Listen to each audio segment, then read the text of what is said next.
Kaixo, kaixo, ni naiz Inigo Astiz, ni naiz Haserrea liburuaren testua idatzi duen idazlea edo, Leire Salaberriaren irudiekin batera atera den liburuxka honen egilea esan dezagun, eta tituloak ulertzera ematen duen bezala, Haserrea da liburuaren albumaren gaia. Haserrea bada oso, pentsatzen dut, emoziorik konplexuenetako bat, besteak beste, emozio hori konplexuago bilakatzen duen ezaugarri bat delako, dela norberak sentitzen duen emozio bat, gain egiten duena besteenganaino edatu arte, ez? Hau da, norbere haserrea ez da norberarengan bukatzen, ez? Zabaldu egiten da, edatu egiten da.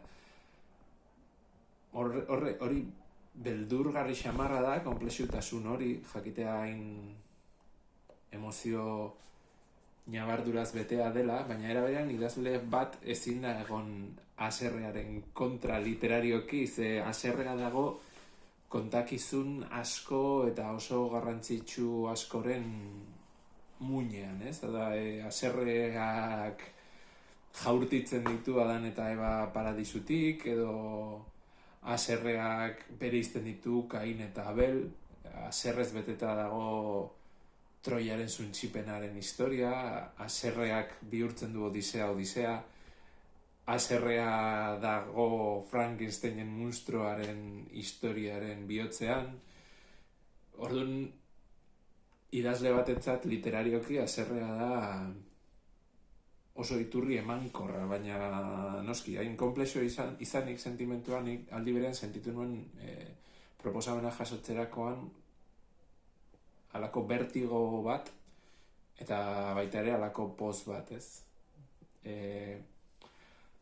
Nahi nuena zen emozio konplexu hori, konplexu mantendu, jakinik ere umeentzako eta gazteentzako liburu bat sortzea zela asmoa, eta hain justu ere horregatik nahi nuena zen konplexutasun hori ahalik eta erarik simpleenean eman, ez? Eta baita ere divertigarrian, zehazkenean nik sinisten dut literaturaren funtsezko ezaugarri bat dela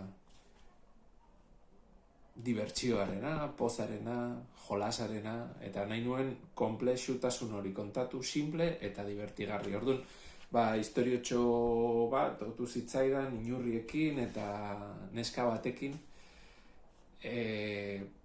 Erakutsiko zuena, haserrea izan daitekela aldi berean askatzailea, eta baita ere, kasu honetan literalki zapaltzailea, ez?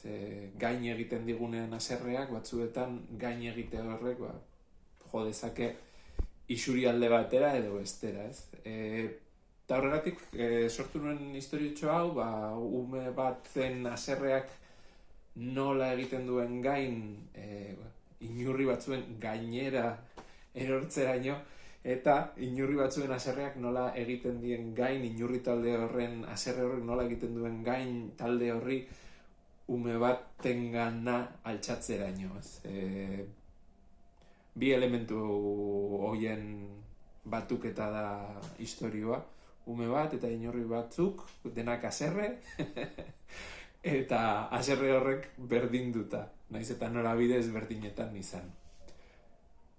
Uste dut erraz ulertzen da istorioa, baina uste dut ez dela istorio erraz bat.